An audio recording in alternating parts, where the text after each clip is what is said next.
বন্ধুরা, বাড়িতে মিষ্টি খেতে ইচ্ছা হলে এইভাবে একটু মিষ্টি বানিয়ে নিই। প্রথমে কড়ায় ঘি দিয়ে কড়াটা বসিয়ে দিয়েছি।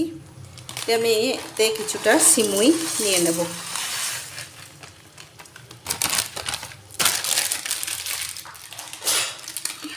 সিমুইটা ভেজে নেব।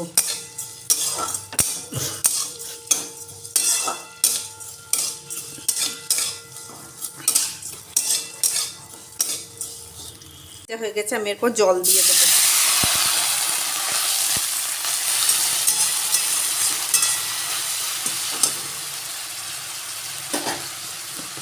জল দিয়ে চিনি দিয়ে দেবো। দিয়ে আমি ভালো করে নেড়ে নেব। চিনিটা গলা অবধি অপেক্ষা করব। আমার সিমুইটা হয়ে গেছে। আমি এর চেয়ে আর বেশি ঘন করব না, সেদ্ধ হয়ে গেছে। এরপর আমি একটা কেক টিন নিয়ে নিয়েছি, এটার মধ্যে ঘি মাখিয়ে নিয়েছি, নিয়ে আমি এর মধ্যে সিমুইটা ঢেলে দেবো।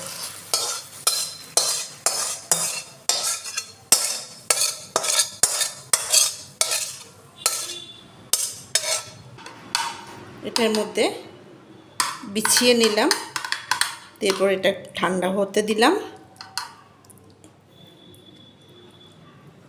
এরপর আমি কড়ার মধ্যে কিছুটা দুধ আমি ঘন করে রেখেছিলাম, সেই দুধটা কড়ার মধ্যে দিয়ে এটা আরও ঘন করে নেব।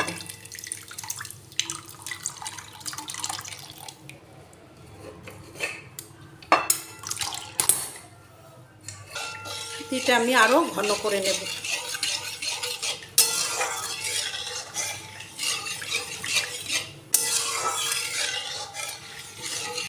এখানে দুধটা ফুটে ঘন হয়ে গেছে। আমি এরপর কিছুটা পাউডার দুধ দিয়ে দেব।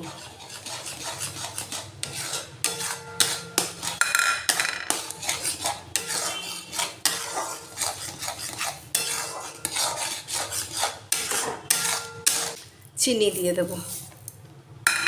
এটা আমি ভালো করে গলার অপেক্ষায় আমি এটা নেড়ে নেব। যতক্ষণ না চিনিটা গলছে ততক্ষণ আমি এটা নেড়ে নেড়ে এটা ঘন করে নেব।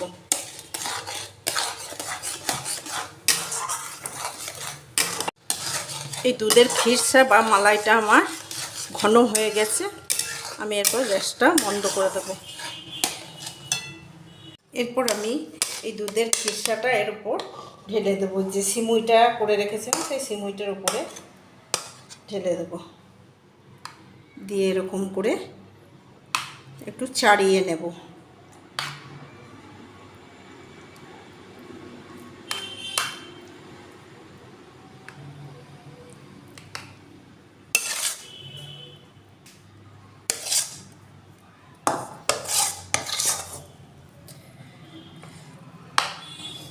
আমি এটা ঠান্ডা হওয়া পর্যন্ত অপেক্ষা করব।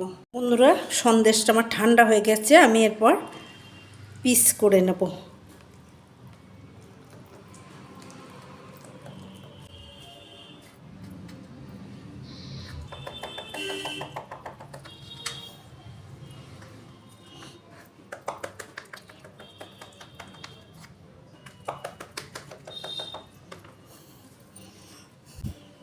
আমি একটা পিস তুলে নেব।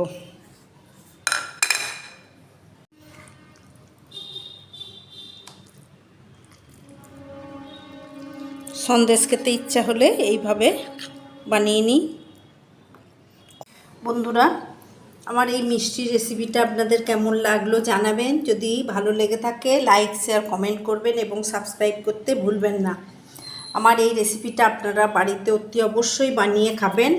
মিষ্টিটা খেতে খুব সুন্দর হয়, খুব ভালো হয়।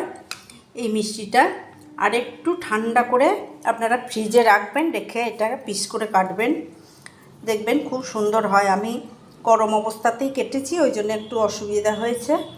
আপনারা ফ্রিজে একটু রেখে ঠান্ডা করে কাটবেন। আমার এই রেসিপিটা আপনারা বাড়িতে বানিয়ে খাবেন, খেয়ে জানাবেন কেমন হয়েছে।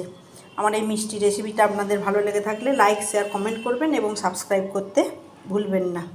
ধন্যবাদ।